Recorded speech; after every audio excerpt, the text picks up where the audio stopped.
I've been reading lots of stories from here, and I feel that I should share my very own experience with you all.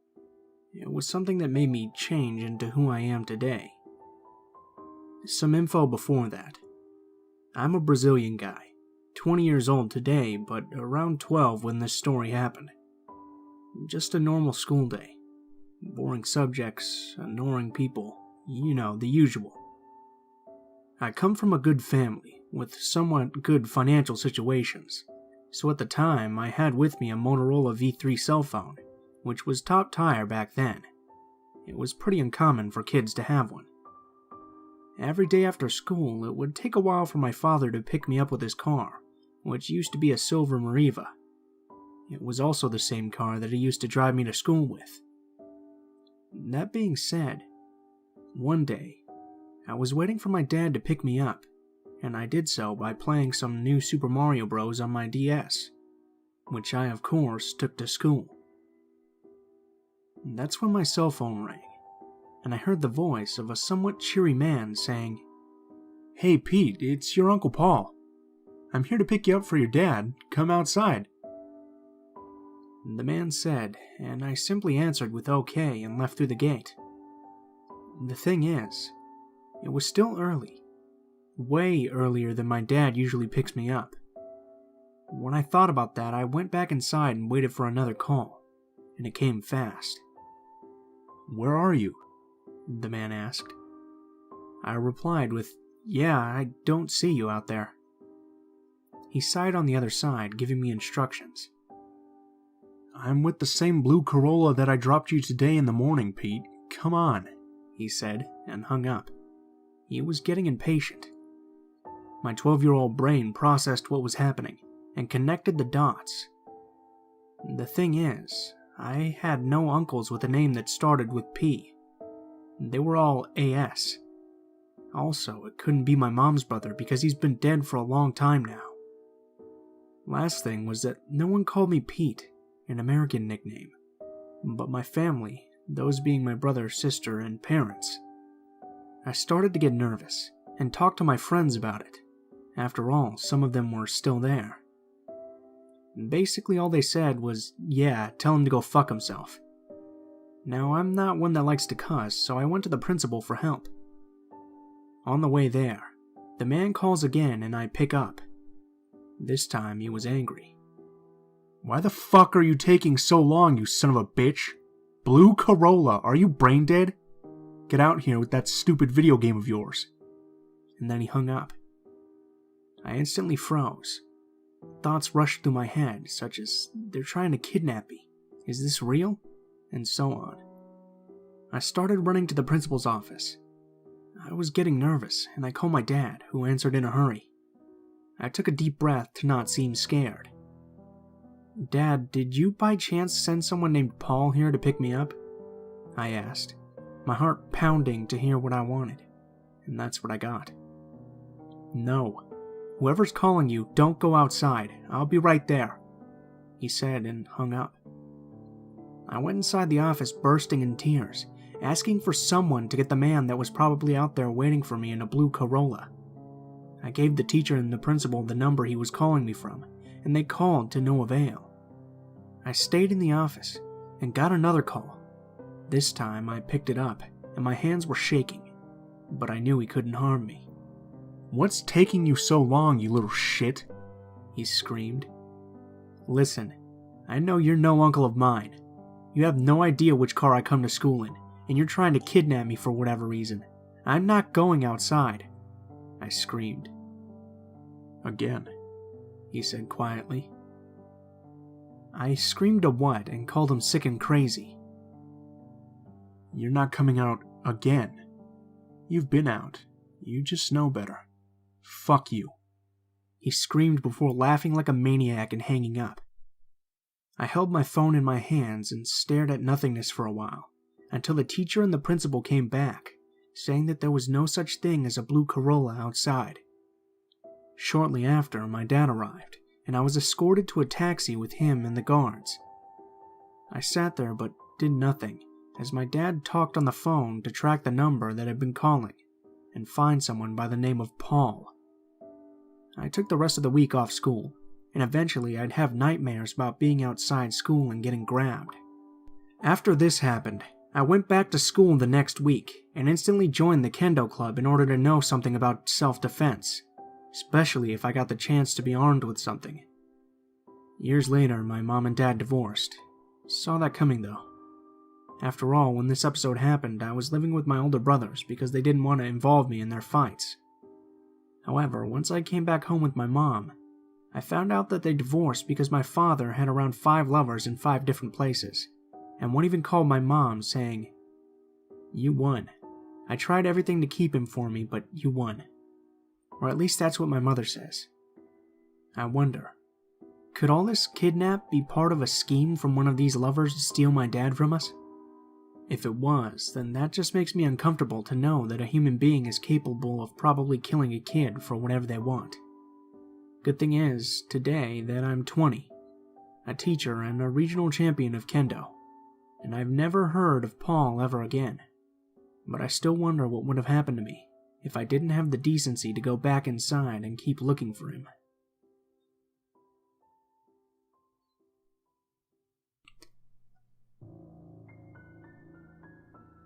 Okay, so I'm going to change some details in this story for the sake of anonymity. The events in this story actually fucked with my head a bit, and it took me a while to come to terms with it. About 10 years ago, I studied abroad. I had few friends in this new country, and was glad to find a house and a place to live with some cool people my age. I started hanging with this crew which became my friends, and we used to smoke a lot of weed. Things were pretty sweet. There was this one friend of my roommates, Frank, that came over to our place from time to time. I thought it was weird because he was like twice everybody's age. He was very intense as a person and made me feel slightly uncomfortable. The first time I met him, he seemed extremely suspicious of me and would ask me all kinds of questions to suss me out. But he had a good sense of humor and would always crack great jokes. In a way, he was kind of charming, and my roommates seemed to love him. Also, he always brought pizza. I asked one of my friends what the deal was with this guy, and he was like, "Oh, you don't know? Last year he found his wife and her brothers murdered in their flat. He's under investigation, but he didn't do it." I was taken aback by this. How could they really know he didn't do it? And why did they want to hang around with a potential psycho? I gave it the benefit of the doubt, but I certainly saw Frank in a new light now. Time went, and Frank came by our place almost daily. He was very clever and sly, manipulative. I got to know more about his background. He used to be in a gang when he was my age. He'd been in prison for most of the time in between then and now for violence. This didn't help me in trusting him. I couldn't believe how naive my roommates were to trust this man. Then the police went out and declared him a suspect. By now, this had become the biggest investigation ever in that particular area. He was interrogated but released for lack of evidence. Back home at our place, he would sit and talk about how he was a victim of a conspiracy, and all my friends would just nod and believe him. I felt crazy being the only one who didn't seem to believe anything. He must have sensed it, because he took me outside and asked me if I believed him. I said that yeah, sure I did, because by now I was really starting to get afraid of him. I asked him about the murders, and he told me his version of the event where, according to him, he found the bodies. It was gruesome, but I still had my doubts, and to my horror, he would crack jokes about the whole thing. Who in their right mind would joke about something like that? In my mind, only a complete psychopath. I started researching what a psychopath actually is, and learned that this guy fit every classical definition. I freaked out because I couldn't figure out what it was he really wanted from us. I started getting paranoid, and started believing that he actually planned on killing me and my roommates. I couldn't tell this to my roommates, because they were fully blinded by this guy's charades and trusted him completely. At one point, I even started sleeping with a knife in my bed. That's how scared I was that he was going to come and murder us like he murdered those poor souls. It was all around a horrible time for me. On top of that, the police had been tipped off about the relatively large amounts of weed being kept in the house and started raiding the place. 2 of my roommates were busted, and this marked the breakup of our collective. The day I moved out, Frank helped me with my stuff and looked at me, menacingly as I always found him. "You're all right," he said. "I actually planned on killing you, but you're pretty all right." I kid you not. He told me this. The others would laugh it off as a joke, but I saw it very differently. I was very glad to leave after hanging out with this murderer on and off for 1.5 years. Frank would be arrested shortly later, starting a huge trial that lasted several years. I found some new friends and found some normality in my life. That's when I realized how fucked up the whole situation was. I had been isolated with all this and had no one else to go to. A year later, I was back in my home country and followed the trial. All the craziness that surfaced about this man during the trial would convince me that I was probably right all along. He was proper mental and was convicted to 4 life sentences. He'll never be a free man again.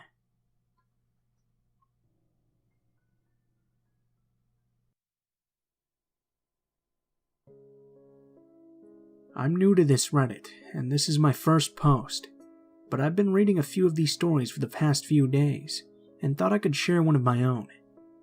Hopefully it's creepy enough for you guys. It sure as hell was for me. This happened about a year ago. I was 22, and in my final year of college. I had been living in a loft apartment that was the 3rd floor of a house. 2 other couples lived in the apartments below me. I lived just off campus in what's called a cusp neighborhood, which is basically a safer, more family-oriented area, which was a mix of some college students as well as old people and families. Since my apartment was on the 3rd floor, the door I used was around back with 2 flights of stairs going up to my apartment door. Also, my bedroom was at the front of the house with 2 big windows that faced the street. One night, I was coming back from working on my thesis with a classmate at her apartment. It was late, around midnight, and I drove down my street to find parking. I lived at a cul-de-sac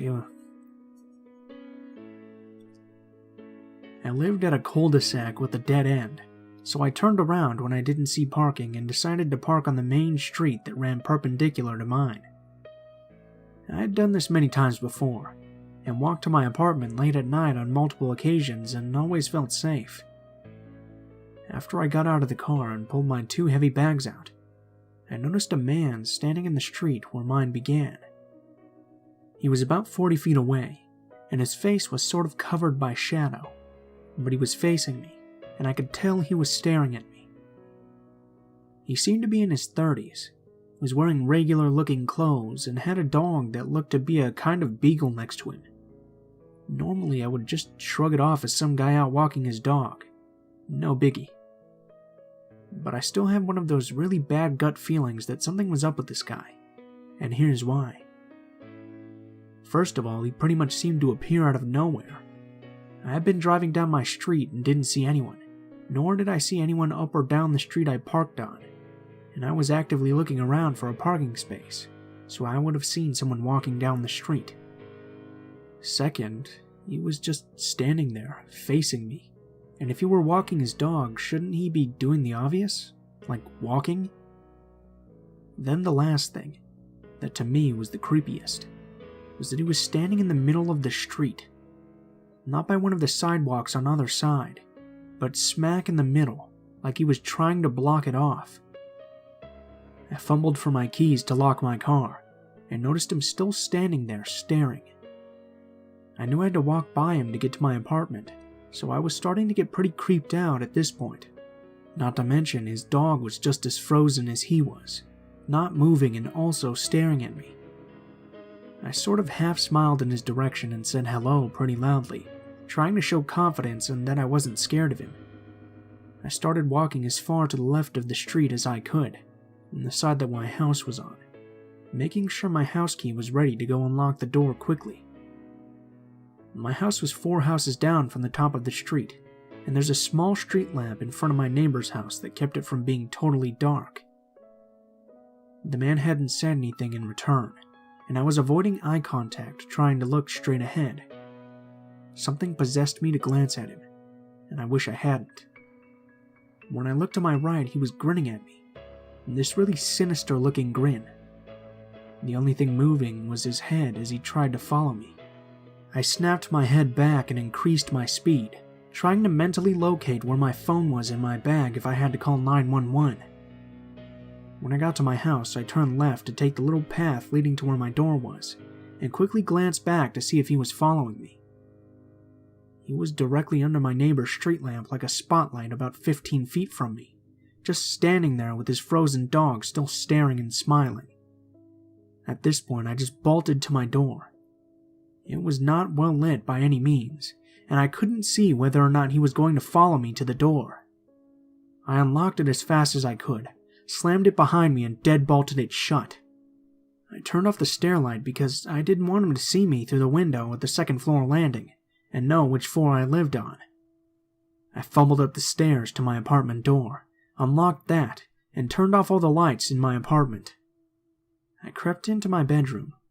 Thank God I had drawn the blinds before I left, and made a little hole in them with my fingers to look outside. Much to my horror, he was standing in the middle of the street again, directly in front of my house, looking up at my window, still smiling and this time waving. I freaked out and grabbed my phone from my bag and called my dad. I was in hysterics, telling him what was happening. He told me to calm down, make sure all my doors and windows were locked, and to call campus PD. I called the campus police, and this time much more calmly explained my ordeal. By this time, I felt safe enough to look out the window again and didn't see him. They eventually came after about half an hour, took my statement, and searched for the guy who, of course, they never found. They did say, however, that there were boot prints in the dirt by my back door, as well as the same prints in the side garden of my neighbors who lived on the first floor. The garden was on the other side of my house, right under one of their windows. Needless to say, I made sure both my first and second floor neighbors were warned about this creep. The thing that creeps me out the most is that I never saw him actually walk anywhere. It seemed like he just appeared. I never heard footsteps or any indication he had moved closer to me, and every time I saw him, he was just standing there with his dog, who wasn't moving either. Not a sound from either of them. That smile still gives me shivers.